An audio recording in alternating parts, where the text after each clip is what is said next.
जी हम इसकी क्या पैथोलॉजी में सबसे पहले हम जो आज डिजीज डिस्कस करेंगे वो है जी प्राइमरी हाइपरपैराथायराइडिज्म। अब नाम से पता चला प्राइमरी हमारे ग्लैंड पे ही कोई ना कोई इशू, पैराथायराइड ग्लैंड पे ही इशू है। अब प्राइमरी हाइपरपैराथायराइडिज्म में ये क्या होता है कि पैराथायराइड हार्मोन का लेवल ना बॉडी में इंक्रीज कर जाता है। अब ऐसी कौन सी कॉजेज है जो हाइपरपैराथायराइडिज्म करवा सकती हैं? सबसे पहली and the most important cause is adenoma. ठीक है, पैराथोराइड एडिनोमा 80 to 90% केस के अंदर क्या होता है कि जी हमारी ये कॉज होती है। सेकंड क्या हो सकती है इसमें? स्पोरेडिक पैराथोराइड हो, हाइपरप्लेजिया हो सकता है।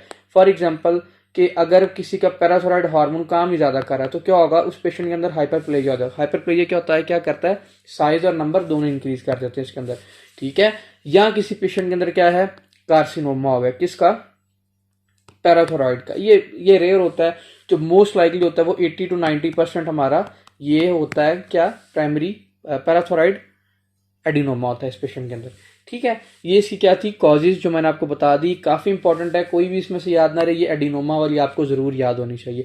अब देखते हैं बच्चे इसको सिम्टम, ऐसे कौन कौन से सिम्टम है जो प्राइमरी हाइपरपैराथोराइडिज्म के अंदर हम देख सकते हैं। देखें, हमने जब फिजियोलॉजी पढ़ी थी, हमने जब वो पढ़ी थी पैथोलॉजी पढ़ी थी, साथ किसकी, रेनल की, हमने वहां पे एक चीज डिस्कस की थी कि जो पेशेंट के अंदर अगर फॉर एग्जांपल हाइपरकाल्सीमिया हो गया तो वो क्या करवा देगा, रेनल स्टोन करवा सकता है। बच्चों हमने ये बात वहां पे पढ़ी थी ना, कैल्शियम ऑक्सलेट स्टोन बनने के ज्यादा से ज्यादा चांसेस होंगे। अब वो एक दफा पैथोलॉजी वाला रेनल पैथोलॉजी वाला जब आप पढ़ेंगे ना तो आपको याद आ जाएगा कि किस तरह करवाएगा ये नेफ्रोकाल्सिनोसिस। अब देखें, जैसा कि मैंने बताया कि इस पेशेंट के अंदर हाइपरकैल्सीमिया कैसे होगा। नॉर्मल फिजियोलॉजी को अपने माइंड में सोचें, देखें क्या होता है कि हमारी डिस्टल कॉन्वोल्यूटेड ट्यूब्यूल पे कैल्शियम की क्या होती है, रीअब्जॉर्प्शन होती थी जैसे कि मैंने आपको बताया, और प्रॉक्सिमल कॉन्वोल्यूटेड ट्यूब्यूल पे क्या होती थी, एक्सक्रीशन होती थी किसकी, पोटाशियम की, सॉरी फॉस्फेट की।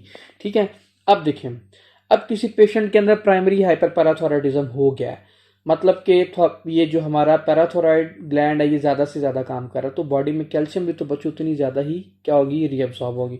तो पेशेंट के अंदर हाइपरकाल्सीमिया हो जाएगा डेफिनेटली, और पेशेंट के अंदर क्या हो जाएगा, हाइपरकाल्सीमिया हो जाएगा।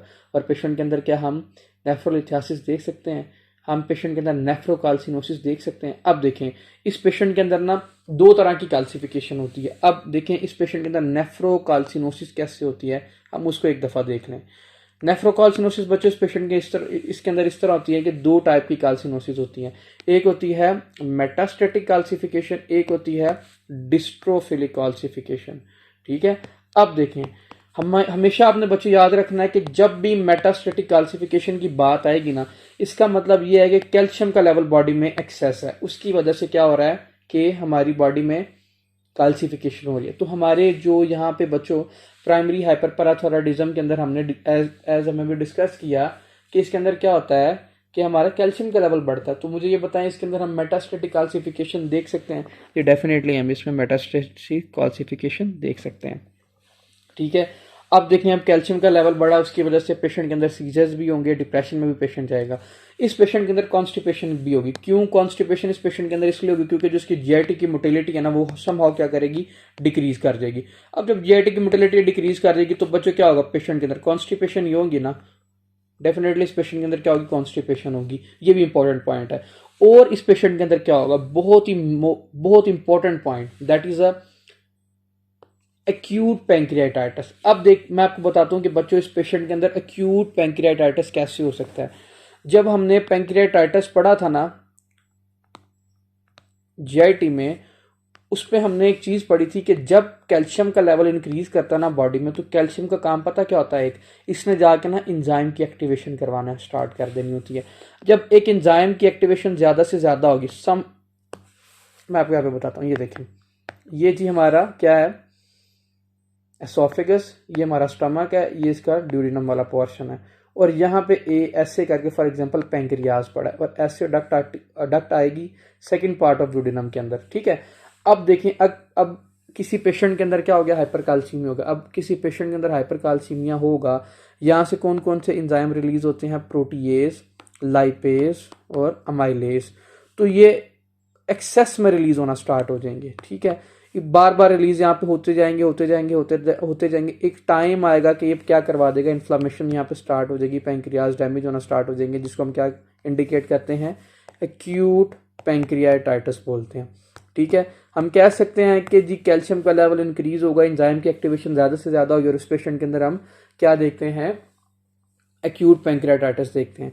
एग्जामिनर मोस्ट लाइकली या नेफ्रोकाल्सिनोसिस से क्वेश्चन पूछ सकता है, या नेफ्रोलिथियासिस से क्वेश्चन पूछ सकता है, या एक्यूट पैंक्रियाटाइटिस से क्वेश्चन पूछ सकता है। कैसे वो सारी हिस्ट्री मेंशन करेगा एक्यूट पैंक्रियाटाइटिस की, कि उसके एपिगैस्ट्रिक पे पेन है समहाउ, मतलब जितने भी इसके इंपॉर्टेंट फीचर हैं पैंक्रियाटाइटिस के वो मेंशन करके साथ वो कह देगा जी कैल्शियम का लेवल इस पेशेंट के अंदर डिक्रीज है। बताएं कौन सा पेशेंट है, मोस्ट लाइकली तो हाइपर पैराथायरॉयडिज्म का पेशेंट हो सकता है वो। ठीक है, ये आपने याद रखना। और इस पेशेंट के अंदर क्या हो सकता है, इस पेशेंट के अंदर पेप्टिक अल्सर हो सकता है। मैंने भी आपको वही बात बताई कि क्या करवाएगा, एंजाइम की एक्टिवेशन करवाएगा। अगर स्टमक में ज़्यादा से ज़्यादा एंजाइम की एक्टिवेशन करवाएगा तो पेप्टिक अल्सर भी पेशेंट के अंदर करवा सकता है। जीआईटी की मोटिलिटी की बूस्ट टू स्लो कर देता है, फूड ज़्यादा देर रहेगा स्टमक के अंदर, उसकी वजह से भी एसिड का लेवल इंक्रीज होगा और पेप्टिक अल्सर उस पेशेंट के अंदर हो सकता है। अब इसमें एक टर्म लिखी है ओस्टियाइटिस फाइब्रोसा सिस्टिका। अब देखें, मैंने आपको शुरू में जब फिजियोलॉजी बताई थी कि रिजॉर्प्शन ज़्यादा से ज़्यादा होगी, जब एक पेशेंट के अंदर जब रिजॉर्प्शन ज़्यादा से ज़्यादा होगी तो उसकी हड्डियाँ उतनी ज़्यादा ही क्या होगी, खोखली हो जाएंगी, फाइब्रोसिस स्टार्ट हो जाएगी उस पेशेंट के अंदर ना। क्यों? क्योंकि उस पेशेंट के अंदर से बोन में से क्या निकल रहा है, कैल्शियम और फॉस्फेट दोनों निकल रहे हैं उस पेशेंट के अंदर ना बोन से। तो समहाउ फॉर एग्जांपल एक ये ऐसे बोन है, यहाँ पे ये कैल्शियम पड़ा है, ये फॉस्फेट पड़ा है, जब ये दोनों ही बाहर चलेंगे तो ये खोखली बोन नहीं हो जाएगी, खाली बोन नहीं हो जाएगी, यहाँ फिर आहिस्ता आहिस्ता क्या स्टार्ट हो जाएगी, फाइब्रोसिस स्टार्ट हो जाएगी। और इसको हम क्या इंडिकेट करते हैं, ओस्टियाइटिस फाइब्रोसा सिस्टिका इंडिकेट करते हैं। ठीक है, ये सारी इसके इंपॉर्टेंट क्लिनिकल फीचर। अब बच्चों कुछ भी ना आता हो, सिर्फ इतना याद रखना है कि ये इसकी जो कॉज है वो एडिनोमा है मोस्ट लाइकली। जो मैंने आपको बताया स्टोन वाले सारे फीचर आपने याद रखने हैं, साथ एक्यूट पैंक्रियाटाइटिस का याद रखना है आपने, और इसके साथ आपने क्या याद रखना है, पेप्टिक अल्सर डिजीज को याद रखना, बस दैट्स इनफ फॉर यू। ठीक है, अब बात करते हैं किसकी, इसकी इन्वेस्टिगेशन की। हमें कैसे पता चलेगा कि जी ये पेशेंट क्या है, प्राइमरी का पेशेंट है या सेकेंडरी हाइपर पैराथायरॉयडिज्म का पेशेंट है। बाद में हम इसको डिफ्रेंशिएट भी करेंगे एट द एंड, बट अभी हम क्या करेंगे, इसकी इन्वेस्टिगेशन को देख लेते हैं। देखें, इस पेशेंट के अंदर पैराथायरॉयड हार्मोन का लेवल सबसे पहले हम ब्लड में इंक्रीज देखेंगे। Number 1 investigation, parathyroid hormone level check करेंगे, इंक्रीज होगा। दूसरा, कैल्शियम का लेवल चेक करेंगे, वो इस पेशेंट के अंदर क्या होगा, इंक्रीज होगा। क्यों? क्योंकि नॉर्मल फंक्शन क्या है पैराथायरॉयड हार्मोन का, डिस्टल कन्वोल्यूटेड ट्यूब्यूल से क्या करना, कैल्शियम की रीअब्जॉर्प्शन करवाना। और इसके बाद हम इस पेशेंट के अंदर क्या देख सकते हैं, देखें इस पेशेंट के अंदर हम फॉस्फेट का लेवल डिक्रीज देखेंगे। डेफिनेटली इस पेशेंट के अंदर हम फॉस्फेट का लेवल डिक्रीज देखेंगे। क्यों? क्योंकि इस पेशेंट के अंदर क्या हो रहा है, हमारा जो पैराथायरॉयड हार्मोन है वो ज़्यादा से ज़्यादा क्या है, वर्क कर रहा है, कैल्शियम को ज़्यादा से ज़्यादा रीअब्जॉर्ब कर रहा है और फॉस्फेट को बॉडी से बाहर फेंक रहा है, किडनी से बाहर फेंक रहा है। तो डेफिनेटली इस पेशेंट के अंदर क्या होगा, फॉस्फेट का लेवल इंक्रीज करेगा। अब देखें, मैंने बताया कि इस पेशेंट के अंदर ओस्टियाइटिस फाइब्रोसा सिस्टिका भी हो सकता है। तो जितनी बोन खोखली होगी उतना आसानी से बोन टूटेगी भी। जब बोन टूटती है तो किस एंजाइम का लेवल बढ़ता है, अल्कलाइन फॉस्फेट का लेवल बढ़ जाता है। ठीक है, आपने बच्चों इसमें यह भी याद रखना है कि इस पेशेंट के अंदर अल्कलाइन फॉस्फेट का लेवल इंक्रीज कर सकता है। ये सारी इन्वेस्टिगेशन है जो इस पेशेंट के अंदर हम कर सकते हैं। अब इस पेशेंट को हमने ट्रीट कैसे करना है, ऐसा क्या ट्रीटमेंट देंगे कि इस पेशेंट को सबसे पहले एडिनोमा ना, तो इसको क्या करें, सर्जिकली रिमूव कर दें। ठीक है, ये तो क्या है इसका सर्जिकल ट्रीटमेंट, लेकिन इसका हमने दूसरा ट्रीटमेंट करना है, फार्माकोलॉजिकल ट्रीटमेंट में हमने बोन डेंसिटी को इंक्रीज करना है। अब बोन डेंसिटी ऐसे कौन से ड्रग है जो करवाते हैं, मोस्ट लाइकली इसमें करवा सकते हैं बिसफॉस्फोनेट करवाता है, बोन की डेंसिटी को इंक्रीज करता है। कैसे इंक्रीज करता है बच्चों, ये क्या करता है, ओस्टियोक्लास्टिक एक्टिविटी को डिक्रीज करवा देता है। ठीक है, और इस पेशेंट के अंदर हम क्या दे सकते हैं, सीना काल्सिट ड्रग दे सकते हैं। अब सीना काल्सिट बच्चों पता क्या करवाता है, हमारे कैल्शियम पैराथायरॉयड हार्मोन की एक्टिविटी बेसिकली ना डिक्रीज करवा देता है। जब हमारी बॉडी में पैराथायरॉयड हार्मोन की एक्टिविटी ही डिक्रीज होगी तो क्या इस पेशेंट के अंदर कैल्शियम ज़्यादा से ज़्यादा रीअब्जॉर्ब होगा, डेफिनेटली नहीं होगा, तो इसका लेवल डिक्रीज कर देगा इस पेशेंट के अंदर। ये सारे इंपॉर्टेंट इसके स्टेप हैं जो आपने याद रखने हैं। हम क्या क्या इस पेशेंट के अंदर दे सकते हैं, फार्माकोलॉजिकल ट्रीटमेंट इसका क्या है, सर्जिकल ट्रीटमेंट इसका क्या है। अगर तो फॉर एग्जांपल ये इंपॉर्टेंट पॉइंट है, ये लिख लें, अगर तो पैराथायरॉयड एडिनोमा है ना तो उसको सर्जिकली रिमूव कर दें। अगर तो पैराथायरॉयड कार्सिनोमा है, इसका मतलब ये है कि इसके साथ क्या उसने इन्वॉल्व कर दिया है, हमारे लिम्फ नोड भी डेफिनेटली इन्वॉल्व होगी, तो हमने लिम्फ नोड को भी, जो उसके रीजनल लिम्फ नोड है उसको भी क्या कर देना है, रिमूव कर देना। ठीक है, और इस पेशेंट के अंदर क्या आ सकता है, फॉर एग्जांपल अगर इसको पैराथोराइड हाइपरप्लेजिया था, तो इसके जो हमने सर्जिकली जो 4 ग्लैंड होते हैं ना पैराथोराइड, इसको क्या करना है, रिमूव कर देना होता है इस पेशेंट के अंदर। बस ये इसका क्या है, फार्माकोलॉजिकल ट्रीटमेंट। ये आपने सारा बच्चों याद रखना है। अब हम मूव करते हैं नेक्स्ट, सेकेंडरी हाइपर पैराथोराइडिज्म। इसमें से अगर किसी का भी कोई भी क्वेश्चन है तो वो कमेंट में पूछ सकता है। इसमें से हमने कोई चीज़ नहीं छोड़ी, ज़्यादा ही किया। यहाँ पे ट्रीटमेंट नहीं लिखा हुआ था बच्चों, वो लिख लेना यहाँ पे, ठीक है। सेकेंडरी, अब नाम से पता चल रहा है कि हमारे सेकेंडरी मतलब कि कहीं और इशू है, हमारे पैराथोराइड ग्लैंड में स्पेसिफिकली इशू नहीं है। अब इशू किसी और जगह का है। अब पैराथोराइड हार्मोन किस पे एक्ट करता था जाके, हमारा किडनी। तो मोस्ट लाइकली अगर कोई किडनी पे इशू है, किडनी काम ही सही नहीं कर रहा, किडनी एब्जॉर्प्शन ही नहीं कर रहा, रीएब्जॉर्प्शन नहीं कर रहा कैल्शियम की, तो पैराथोराइड हार्मोन ने तो ज्यादा से ज्यादा काम करना ना कि भाई मैं किसी तरह काम करके कैल्शियम को बॉडी में ले आऊं, ठीक है। ये आपने याद रखना है इस पेशेंट के अंदर। सेकेंडरी हाइपरपैराथोराइडिज्म के पेशेंट के अंदर आपने ये इंपॉर्टेंट पॉइंट याद रखना है। अब देखें सेकेंडरी के अंदर मैंने क्या बता दिया कि इशू किसी और जगह का, मोस्ट लाइकली इसकी कॉज में, अब मुझे आप खुद बताएं जी मैं इसकी कॉज में यहाँ पे क्या मेंशन करूं। सीकेडी बच्चों मेंशन कर सकता हूं। सीकेडी जब मैंने आपको पढ़ाया था किडनी में, मैंने वहां डिटेल में बताया था कि सेकेंडरी हाइपरपैराथोराइडिज्म कैसे होता है सीकेडी वाले पेशेंट के अंदर। तो सीकेडी देखें, एक पेशेंट को स्टेज 4 पे चला गया है हमारा, किस पे, सीकेडी पे चला गया। पैराथोराइड हार्मोन उसका क्या कर रहा है, काम नहीं कर रहा। जब पैराथोराइड हार्मोन काम कर रहा है लेकिन किडनी काम नहीं कर रही। जब किडनी काम नहीं करेगी तो बच्चों मुझे ये बताएं, डिस्टल कॉन्वोल्यूटेड ट्यूब्यूल पे जो कैल्शियम की रीअब्जॉर्प्शन हो रही थी, क्या वो होगी? डेफिनेटली नहीं होगी। आपने सिर्फ इसके ना यहाँ पे ये पैथोजेनेसिस पैथोलॉजी पे फोकस करना, डायग्नोस आप खुद ही बना लेंगे फिर इसका, ठीक है। देखें डिस्टल कॉन्वोल्यूटेड ट्यूब्यूल सही तरह काम नहीं कर रही तो कैल्शियम बॉडी में रीअब्जॉर्ब नहीं होगा। प्रॉक्सिमल कन्वर्टेड ट्यूब्यूल पे क्या एक्ट होता था पैराथोराइड हार्मोन का, कि फॉस्फेट की क्या करना, एक्सक्रीशन करवाना। अब इस पेशेंट के अंदर फॉस्फेट की तो एक्सक्रीशन होगी नहीं, क्यों? क्योंकि सीकेडी का पेशेंट है। पैराथोराइड कोशिश तो पूरी कर रहा है अपनी, लेकिन वो काम नहीं कर सक रहा, फॉस्फेट को बाहर नहीं फेंक सक रहा, तो फॉस्फेट का लेवल क्या कर देगा, इंक्रीज कर देगा इस पेशेंट के अंदर। मोस्ट कॉमन कॉज क्या है सेकेंडरी हाइपरपैराथोराइडिज्म की? तो आपने बच्चों क्या बताना है, क्रोनिक रेनल फेलियर या क्रोनिक किडनी डिजीज। ये सारे इंपॉर्टेंट पॉइंट है जो आपने इसके अंदर बताने हैं। और इस पेशेंट के अंदर क्या हो सकता है, विटामिन डी की डेफिशिएंसी हो सकती है। देखें अब किसी पेशेंट के अंदर, इधर ये मेंशन नहीं इस बुक के अंदर, विटामिन डी की डेफिशिएंसी। बच्चों मुझे ये बताएं कि क्या उसकी कैल्शियम एब्जॉर्ब होगी उससे, जीआईटी से?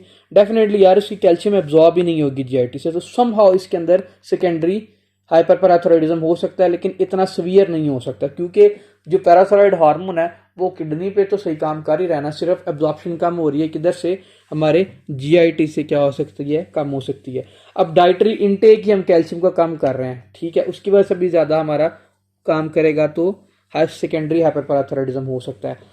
मोस्ट इंपॉर्टेंट जो इसमें याद रखने वाली है वो सिर्फ सीकेडी, और क्वेश्चन भी एग्जामिनर सारा सीकेडी का मेंशन कर देगा, जो उसकी एजोटीमिया है, जितने वेस्ट प्रोडक्ट है उसका लेवल इंक्रीज किया हुआ बॉडी में, ठीक है, उसकी बोन ज्यादा से ज्यादा टूट रही है, पैराथोराइड हार्मोन का लेवल चेक किया बॉडी में वो ज्यादा है, what is the most likely diagnosis? Then the answer will be the secondary hyperparathyroidism with CKD, ठीक है, ये आपने याद रखना है, ठीक है। अब इसके करते हैं जी इन्वेस्टिगेशन। हमें कैसे पता चलेगा जी इस पेशेंट के अंदर क्या है, सेकेंडरी हाइपरपैराथोराइडिज्म है?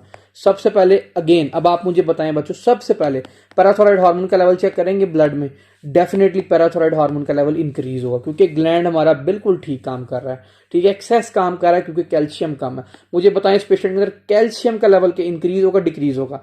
देखें सीकेडी है, डिस्टल कन्वोल्यूटेड ट्यूब्यूल पे कैल्शियम रीअब्सॉर्ब नहीं हो रहा, तो कैल्शियम का लेवल डिक्रीज। अब मुझे बताएं इस पेशेंट के अंदर फॉस्फेट का लेवल क्या होगा? फॉस्फेट का लेवल इंक्रीज करेगा, डिक्रीज करेगा? यार बच्चों डेफिनेटली इसमें इंक्रीज करेगा, क्यों? क्योंकि हमारे प्रॉक्सिमल कन्वोल्यूटेड ट्यूब्यूल से सीकेडी वाले पेशेंट के अंदर से जो फॉस्फेट है बॉडी से एक्सक्रीट ही नहीं कर रही, तो डेफिनेटली क्या करेगा, इंक्रीज ही करेगा इस पेशेंट के अंदर। अल्कलाइन फॉस्फेट क्या करेगा इस पेशेंट के अंदर, इंक्रीज करेगा, बोन ज्यादा से ज्यादा टूटेगी। वैसे वही सारा कॉन्सेप्ट जो प्राइमरी में आपको समझाया है कि बोन ज्यादा से ज्यादा टूट रही है क्योंकि पैराथोराइड हार्मोन का लेवल ज्यादा, रिजॉर्प्शन ज्यादा से ज्यादा हो रही है, ताकि किसी तरीके से सेकेंडरी हाइपर पैराथोराइडिज्म कंपनसेट करके कैल्शियम का लेवल बॉडी में क्या कर दे, मेंटेन कर दे, ठीक है। ये सारे इंपॉर्टेंट पॉइंट है बच्चों, ये आपने याद रखने ही रखने हैं, ठीक है। इस पेशेंट के अंदर हम क्या प्रेफर करेंगे कि सबसे पहले हम कॉज को ट्रीट करें, सीकेडी को ट्रीट करें किसी तरीके के साथ। हम कैसे ट्रीट करते हैं, अगर सीकेडी स्टेज 4 स्टेज 5 पे चला गया ना, तो इसमें क्या करते हैं, किडनी ट्रांसप्लांट ही करते हैं, और अपने पास हल कोई नहीं होता, ठीक है, या उसको डायलिसिस पे ले जाते हैं उस पेशेंट को, बस इसका यही ट्रीटमेंट है। अब बात करते हैं जी आगे हमारी हाइपोपैराथायरॉयडिज्म की। नाम से पता चल रहा है कि हाइपोपैराथायरॉयडिज्म क्या होता है कि low level of parathyroid hormone in body. ठीक है, पैराथायरॉयड हार्मोन सही तरह काम ही नहीं कर रहा। डिफरेंट कॉजेज हो सकती हैं। सबसे पहले इंपॉर्टेंट है इसमें डी जॉर्ज सिंड्रोम, वो आपने याद रखना है। इस सिंड्रोम में पता क्या होता है, थर्ड और फोर्थ फेरेंजियल पाउच बनता नहीं है, उससे आगे पैराथायरॉयड हार्मोन बनता था। ठीक है, पैराथायरॉयड ग्लैंड बनता था। अब थर्ड और फोर्थ फेरेंजियल पाउच बनेगा नहीं, पैराथायरॉयड ग्लैंड से इतना काम नहीं करेगा, अपना बनेगा नहीं। तो किस क्रोमोसोम पे इसका एमसीक्यूज आता है कि इफेक्ट होता है डी जॉर्ज सिंड्रोम में, 22q11 क्रोमोसोम इफेक्टेड होता है, इस तरह पूछ सकता है। साथ इसमें क्लेफ्ट पैलेट मेंशन कर देगा, पैलेट भी नहीं बनता हमारा। ठीक है, सही तरह। तो इसमें जो आपने याद रखना है कि क्या है कि इस पेशेंट के अंदर डी जॉर्ज सिंड्रोम हो सकता है, या किसी पेशेंट के अंदर क्या हुआ थी, थायरॉयडेक्टमी हुई थी, साथ में उसने क्या कर दिया जी, पैराथायरॉयड ग्लैंड को भी रिमूव किया है। उस पेशेंट के अंदर भी क्या होगा जी, पैराथायरॉयड हार्मोन का लेवल क्या होगा, डिक्रीज करेगा उस पेशेंट के अंदर भी। ठीक है, या मैंने आपको बता दिया इसमें ऑटोइम्यून डिजीज, अपना इम्यून सिस्टम एक्टिवेट करके हमें किसको डैमेज कर दिया, हमारे पैराथायरॉयड ग्लैंड को उसने क्या कर दिया, डैमेज कर दिया। ठीक है, these are the causes of hypoparathyroidism. Now we discuss the important feature, clinical feature that we see in hypoparathyroidism patient. अब इसमें क्या हो सकता है, देखिए क्लिनिकल फीचर आपने मुझे बताने हैं कि सबसे पहले हमने अगर बात करें इस पेशेंट की क्लिनिकल फीचर की, देखें इस पेशेंट के अंदर नमनेस हो सकती है क्योंकि कैल्शियम का लेवल कम है।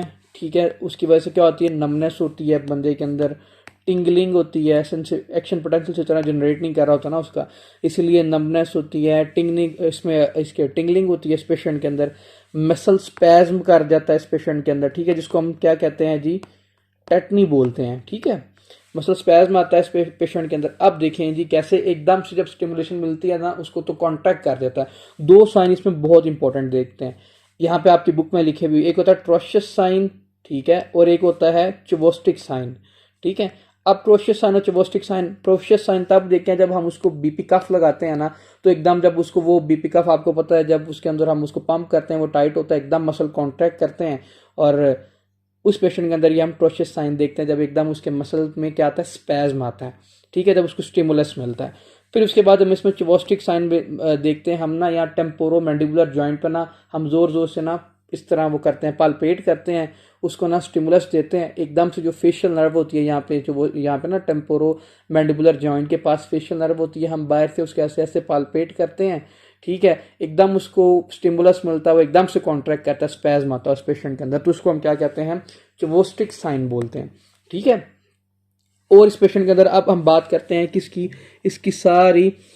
अच्छा, एक और इसमें आपको इंपॉर्टेंट पॉइंट बता दूं, आपकी बुक पे यहाँ पे नहीं लिखा हुआ, अगर फॉर एग्जांपल किसी पेशेंट के अंदर कैल्शियम का लेवल कम हो गया ना, तो उसके अंदर हम क्यूटी इंटरवल प्रोलॉन्ग देखते हैं। ठीक है, क्यूटी इंटरवल उसमें प्रोलॉन्ग, हमने hypocalcemia is the most important cause of क्या है, somehow cause of QT prolongation. ठीक है, ये आपने बस याद रखना। आई गेस इसको हम टोर्साडे डी पॉइंट भी बोलते हैं। ठीक है, ये सीवीएस के इंपॉर्टेंट पॉइंट है, अगर वो एग्जामिनर पूछेगा कि हम कौन सी ऐसी ईसीजी पे फाइंडिंग है जो हाइपोकाल्सीमिया वाले पेशेंट के अंदर देख सकते हैं, हाइपोपैराथायरॉयडिज्म की सारी हिस्ट्री मेंशन करके, तो आपने क्या लगाना जी, क्यूटी प्रोलॉन्गेशन इस पेशेंट के अंदर हम देख सकते हैं।